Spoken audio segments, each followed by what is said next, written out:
আমাকে নিয়ে ট্রোল করা, অকথ্য ভাষায় গালাগালি। বলতে পারবেন কি আপনাদের ভিউ, আপনাদের ভিশন কোনোভাবে আমি ব্লক করেছি? কলকাতায় ফুটবল তারকা লিওনেল মেসির সঙ্গে ছবি তুলে সামাজিক যোগাযোগ মাধ্যমে শেয়ার করার পর শুরু হওয়া বিতর্ক নিয়ে মুখ খুলেছেন টলিউড অভিনেত্রী শুভশ্রী গাঙ্গুলী। ট্রল, কটাক্ষ, এমনকি থানায় অভিযোগের পর পুরো ঘটনাটি নিয়ে নিজের অবস্থান স্পষ্ট করেন তিনি। শুভশ্রী জানান, মেসির সঙ্গে দেখা করার জন্য তিনি আনুষ্ঠানিক আমন্ত্রণ পেয়েছিলেন। সেই আমন্ত্রণ অনুযায়ী শনিবার সকালে একটি নির্দিষ্ট হোটেলে পৌঁছান তিনি।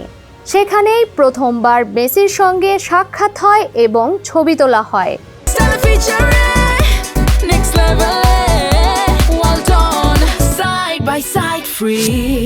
অভিনেত্রীর ভাষায়, হোটেল থেকে বের হওয়ার সময় মেসির জনসংযোগ দলের পক্ষ থেকে যুবভারতী ক্রীড়াঙ্গনে যাওয়ার অনুরোধ জানানো হয়। তারা জানান, নিরাপত্তা ও ব্যবস্থাপনার কারণে সেখানে তার উপস্থিতি সহায়ক হবে।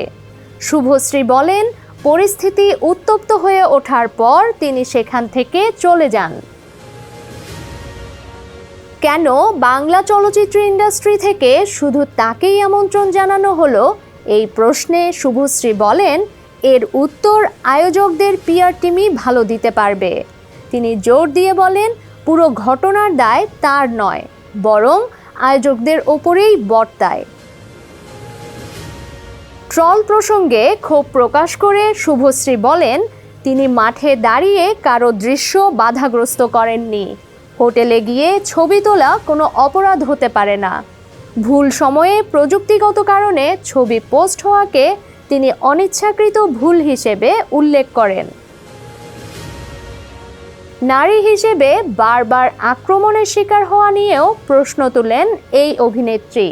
তার ভাষায়, বলিউডের তারকারা একই কাজ করলে সমালোচনা হয় না, অথচ তাকেই কটাক্ষ করা হচ্ছে। 2026 সাল সামনে রেখে নারীদের প্রতি এমন দৃষ্টিভঙ্গি কতটা যৌক্তিক, সেই প্রশ্নও তুলেছেন শুভশ্রী। ডেস্ক রিপোর্ট, সমকাল।